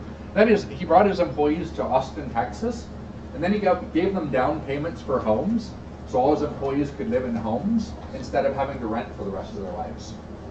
Isn't that amazing? Like, you literally, amazing stuff, you know what I mean? Oh yeah, the other is how to buy your supercar or Ferrari without paying state taxes in California. Who knows how to do that? Okay, my Tesla's going to say, won't say California on the license plate, it's going to say Montana. Okay, that's what all the rich people. David Letterman doesn't, he lives in California, doesn't he? But all his cars say Montana on the license plates. Just start watching. Anytime you see a really expensive car now. Okay, I mean, I do this all the time. I just go around and like see expensive cars and I take a picture of their license plates. They all seem to say Montana for some reason. McLaren, Montana. I was took that in California. Let's go to another one. Another McLaren in Glendale. Back Montana. Like, why do the rich people do that? By the way, you could buy motor homes, no taxes, no registration fees. Okay, really expensive. One of my clients was just about to pay 120 grand for a motor home. I was like, you're registering that in Montana. He's like, what are you talking about? I don't live in Montana. I'm like, no, but your corporation does. Your corporation is a resident of Montana. Okay. So, all right. So, don't live in California is fun stuff. Principal first mortgage. Principal first mortgage. Who's ever heard of that? Okay. You need to know what the bank does with your money to understand this mortgage. Okay. When you go to sleep at night, what does the bank do with the money in your checking account? They sweep it. It's called a zero balance account, or ZBA. Corporations and banks use them. Corporations use them too. The money that sits in the corporation, it doesn't just stay there and do nothing. At night when you go to sleep, it sweeps it. And the computer goes, and it sweeps it somewhere where the banks get to invest it and the corporations do. Okay? Now, mortgages in the United States take your savings account, so they sweep the money to work for them, right? And then they separate their mortgage over here and they get you in debt for 30 years, right? Isn't that how it works? And they even, like, you try and pay off principal, they don't even want to take it. Like, they want to keep you in debt, keep you on that schedule for 30 years, okay? In Australia and Europe, that's not how, there's a lot of mortgages out there that aren't available in the United States, okay? Partly because the banks, it would actually destroy billions of dollars of profits for the big banking system, okay? mortgages, there's a few mortgages out there. When your money goes into your checking account, at night when you go to sleep, it doesn't sweep it to the banks, it sweeps it onto your mortgage principal. You ever heard of that before? At night, it automatically does it. So you take your money, every night you go to sleep, it sweeps it onto your mortgage principal. Let's say it's $20,000 sitting in your checking account. Yeah, there's 20 grand sitting here. If you need $100 the next day, you spend 100, they sweep $100 back into your account to clear the transaction. It always leaves your account at a zero balance. Next year, your money comes in now, boom, pays off your mortgage, you need it back, and that happens every single day when you go to sleep at night, and you don't have to do anything to make it happen. Now, what if you have clients who have real estate investors, okay? And I sat down with one guy. He has a bunch of real estate, and he wants to buy more. Okay? So he said, look, he was going to take a HELOC on his primary residence to buy a piece of real estate. I'm like, no, use this loan. Okay? So he's opening this, and he can write a check to pay for his next piece of real estate. And then when he buys the real estate, now the cash flow is coming back to his bank account from the rental properties, isn't it? And all the rents from his real estate will now help pay off the credit line. And it'll drive that down very, very quickly. And then next time he wants to buy a property, write a check again. Just constantly increases the cash flow. The cash flow eliminates the debt by going through his checking account. Amazing. That there would encourage people to buy more real estate. Okay? You know what I mean? Okay? So you can actually create clients who love you even more, and it would help them acquire more real estate. Okay? That's a pretty cool strategy. Most people never heard of it. Okay? Next. A reverse mortgage. Oh wait, don't press too many. Come back. When I say the words reverse mortgage, what's the images that come into your head? Negative amortization loan. Negam. Well, that's a scary word. Those are called toxic loans. I learned yesterday in my mortgage class. Toxic loans. Okay. What are the images though? Reverse mortgage. What's the image? Grandma getting thrown out of her house. Yeah. This emotional reaction happens. Okay. I had to put it in the book because people actually shut down when I say the word. They don't listen to me. So here's how we started out. By the way, there's a couple named Jack and Ellen in my first book, so I continued the strategy with Jack and Ellen's parents. Whenever I mention the words reverse mortgage, the response is always the same. They immediately shut off any explanation I have, and after I'm gone, they call their friends and rant. Mark Twain suggested a reverse mortgage when I turned 62. He wants me to lose my home when I die. I'll never let that guy into my home again. Well, that didn't go well. I'm going to make a statement that I think is controversial and nothing like you ever heard before. I suggest a reverse mortgage to everyone when they turn 62, especially those that want to build, protect, accumulate wealth, and pass more money to their heirs. Does that sound different than grandma getting thrown out of her home? Just hedge it. Remember, I like to hedge stuff. At either direction, I make lots of money and I do it in a tax-exempt environment. Let me show you how to create more real estate transactions, more mortgages, more profitability for your clients, and less risk for your clients. And it doesn't cost them anything. Who's think that's good? Good. Okay, good. They're a fired up crowd, right, guys? Get some energy up in here. Come on. Do we go back one slide? This is good stuff. Well, back one. Okay, guys. Let's say bring up the home. There we go. Let's say you know somebody who has a home that's worth $800,000 or $1 million and it's paid off. Does anyone know anybody like that? Oh, yeah. Well, now, do those people know lots of other people with mortgages that are paid off? Yes. Isn't that true? Sure. Okay. How about in rich neighborhoods? Yeah. Okay. Most people use reverse mortgages because they have to, don't they? Yeah, right. They're forced in it. Okay. And under certain circumstances, I've helped people with reverse mortgages. But rich people need to learn how to use reverse mortgages. Okay. People with money. Let's talk about it. You have an $800,000 home. Let's say you paid off your home. Wade, why did you pay off your home? You're 62 now. Because my parents told me I should do that. Your parents told you should do that, and you wanted no payment, right? Right. And you wanted to pass the money to your heirs? Yeah. And you assumed this home is going to go up in value, yes? Yeah. Okay, good. Let's press the button. This is what we assume. We're going to have no payment, pass the money to heirs, and appreciation on $800,000. Awesome plan. Seems safe and secure, doesn't it? Seems safe. What if the home gets destroyed in an earthquake? What if you like a 9.3? Where's your house going? Great, everything you ever worked for is gone. Done. No inheritance, and you're homeless. Congratulations, safe strategy. Okay? Okay. Okay, let's say that doesn't happen though. This house may go to 1.6 million and this person passes a 1.6 million and they go, I was right. Good, you were right unless something happened that wiped out your wealth. Makes sense? It wasn't a safe strategy, you just got lucky. It's like investing in an up market. People go, I'm a professional investor. I bought a house and it went up in value. I'm a professional investor. And I felt so good after buying those 2 homes and making all this money. I was like, man, I'm a professional, I'm gonna retire. Then I bought a property in Vegas and a 5-plex in Florida. Guess what happened? I felt the other side real quick. Called short sale, right? Learn what short sales were though. Okay. Now, let's say you used what's called a HECM mortgage, or AKA reverse mortgage. Now, Wade, would you like 1 house or 2 homes? 2, please. 2? Okay, cool. How about 2 homes, 3 tax-free income, and an extra $1 million to your heirs? And it wouldn't cost you a dime. Sure. Yeah? Yeah, let's check it out. Let's take a HECM loan. Press the next one, please. Vanna, press the next one. I'm better looking at that. I was going to say the opposite, but I'm just saying, right? Well, she's not balding. Exactly. Now, what if we took out a reverse mortgage, and mortgage people tell me if this is possible. Couldn't you take 400 grand out of your house if you're over the age of 62, and you could take it and go buy yourself a nice property in Palm Springs? Yes. We'll call that your vacation home. Right? You got a vacation home. Well, guess what? Press the next button, please. You still have no payment. I own 2 homes now, and I still have no payment. Would this work? Yes. Okay. Well, we can pass both homes to the heirs, can't we? Yes. Well, when this home goes up, we get appreciation on an $800,000 home. When both of the homes go up in value, we get a 50% more appreciation. We get appreciation on $1.2 million of real estate.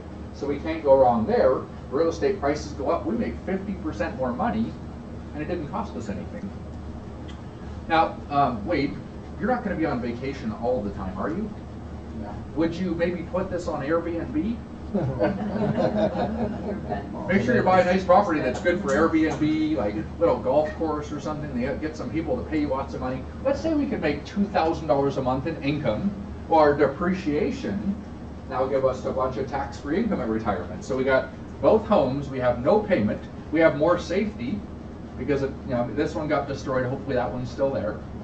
We have tax-free income at retirement because when we're on vacation all the time, we're going to want tax-free income, correct? Let's just take $1,000 a month of the 2,000. You can't spend the 2 grand. You got to pay 1,000 back into what's called a second to die life insurance policy, which is going to pass $1 million tax-free to your heirs when you die. Is that good? Or would you be happy with that? 2 homes. Let's recap. 2 homes better than 1? Yes. Yes. Okay. Appreciation on 50% more real estate? Yes. Okay. Tax-free income? Yes. Yes. Vacation home? Yes. Nice little vacation home. And then when you die, both homes plus $1 million completely exempt from taxes go to your heirs. Is that better?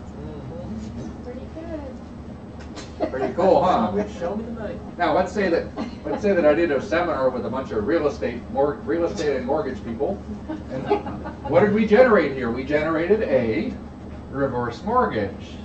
How many of these guys know other people who have the same situation? But then they got to buy a real estate piece. They got to buy a piece of real estate over there. So we created a what? A sale on real estate. So we created the reverse mortgage, created the real estate, and then we created the second to die life insurance policy over there.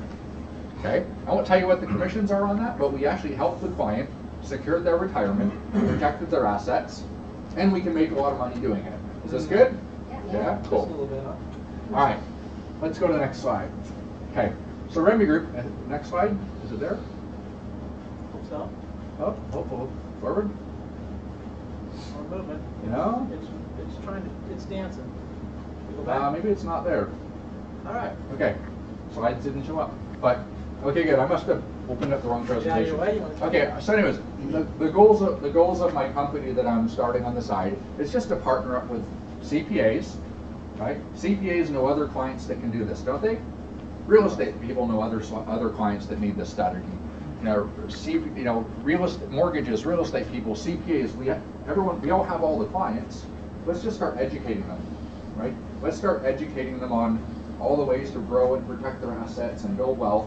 And through helping them, we can partner up. Like, we all have the clients, but we're not helping them on different strategies, right? So that's really my target, is help business owners.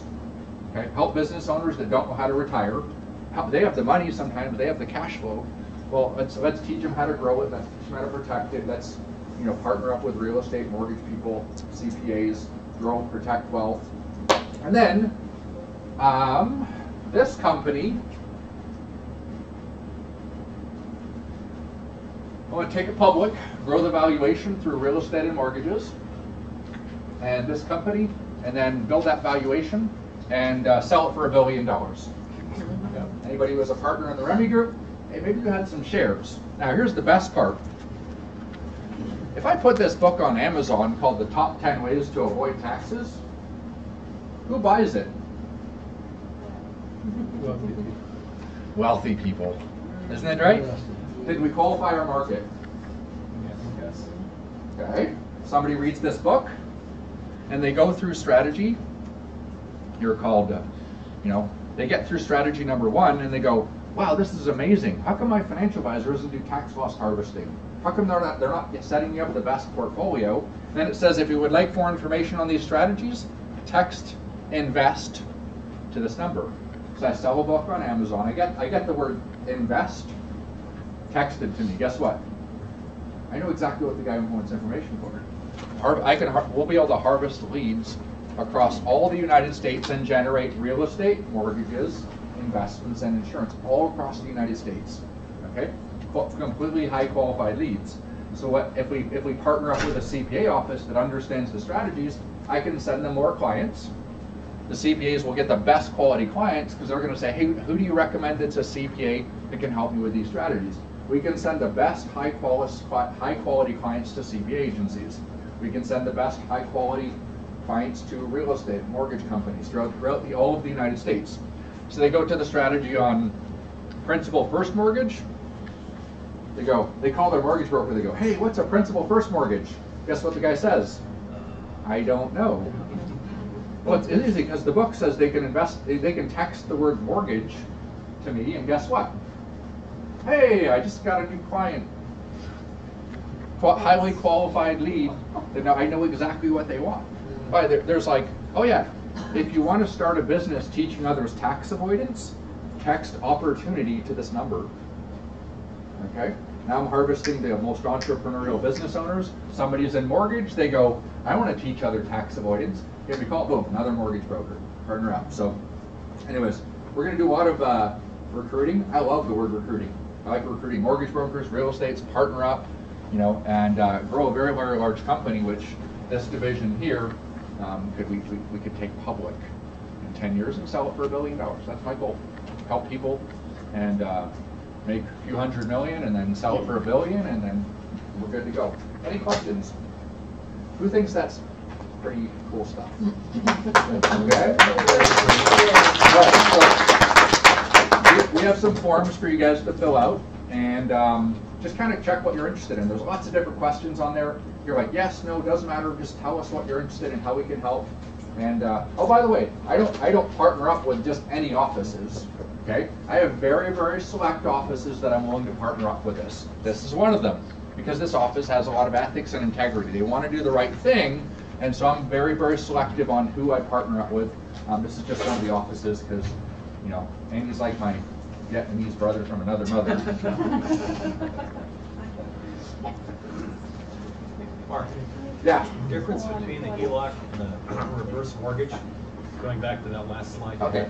HELOC, there's a payment on it. So if you take the equity out of your house, you have a payment, right? You take a HELOC. Sure. Now you have a payment, right? Now you have to keep making payments on it. If you just take a reverse mortgage and buy it, you have no payments on both. Because there's no payments on a reverse mortgage. If you pay for the other house cash, there's no payment on it. Then if you collect the rent on the rental property and then get a second to die life insurance policy, you can't lose. Market goes up, market goes down, you're always going to win, you always pass more money to your heirs. You make more money when real estate goes up. Okay. You're much safer because you've diversified into different strategies, right? The one guy, if his house gets killed in an earthquake, he's broke. Nothing. No life insurance, no, nothing. Broke. Oh, you can add long-term care to that plan to even secure the assets even more with long-term care insurance if they qualify. So there's a lot of advantages to that. And tell you what, I want to bring up one of my good friends, Barry. And I met Barry like 10 years ago. Is that about right? About 13. About 13 years ago. 12, 13 years ago, I met this guy Barry. And Barry was involved in the real estate and mortgage business. Okay? And I've been I've been working with him, and we've been doing business back and forth for 13 years. And then we just kind of sitting in that hospital bed and writing this thing. And then I was like, what if we could work together? And Barry has a very good understanding of the real estate and mortgage, so I want to hear his perspective on where he sees this going, and but again, very experienced. I'm not an expert in real estate and mortgage. I'm starting to learn the business, but this guy is doing this quite a long time. Very thankful. Thanks. So I'm going to just say more about my involvement. Let me just put it this way. Most real estate people do real estate. Most mortgage people do mortgages. And I've been doing both since about 2001. So those of you who have been around in the mortgage and real estate business for a while, when I started really working, trying to do both at the same time, I would go around to a realtor, and you got to remember back in 2001 it was super busy. So a real estate agent would say, hey, I'm so busy, I'm not interested in learning how to do loans. And I'd go to talk to a loan officer and say, hey, you want to learn how to do real estate? And they go, no, I don't want to drive somebody around on a Saturday afternoon trying to help them find a home, right? So to me, all of that changed in 2008, and quite frankly, me being able to do both has helped me, because in the last 10 years, the market's been real estate for a while, mortgages for a while, and so on and so forth. And my association with Mark is I've got my life insurance license, my Series 6, 63, and my 65 license. So I show people the same investment that Mark does. He didn't tell you about that, but that pays all of us residual income. So most of us who are real estate or mortgage people, we're in a transaction world. So you close a deal, you go get your check, and now you got to go hunt for another deal. Okay? So part of helping families save and invest their money pays you residual income as well. So Mark didn't talk about that. And then the other benefit is I do all the time what Mark just talked about. I actually met with a lady last night in Rancho Cucamonga, where I've helped her buy her home. I didn't do her real estate, but I did her loan. And then I helped her refinance it, get rid of her mortgage insurance. And then over the years, I've gotten to know her, and she called me up about 2 months ago and said, you've given me more financial advice than my financial advisor, which is what Mark was talking about in his presentation. And she says, I want you to come over and help me. I've got $200,000 here in my 401k, and I want you to help me with it. So last night I went over, and she's going to take that money. There's another product that is very similar to what Mark talked about, without the life insurance, just an annuity that guarantees you don't lose money, but you participate in the market upside. So she's doing that. And then the other problem is at age 6, she's 60, and she wants to retire at age 67.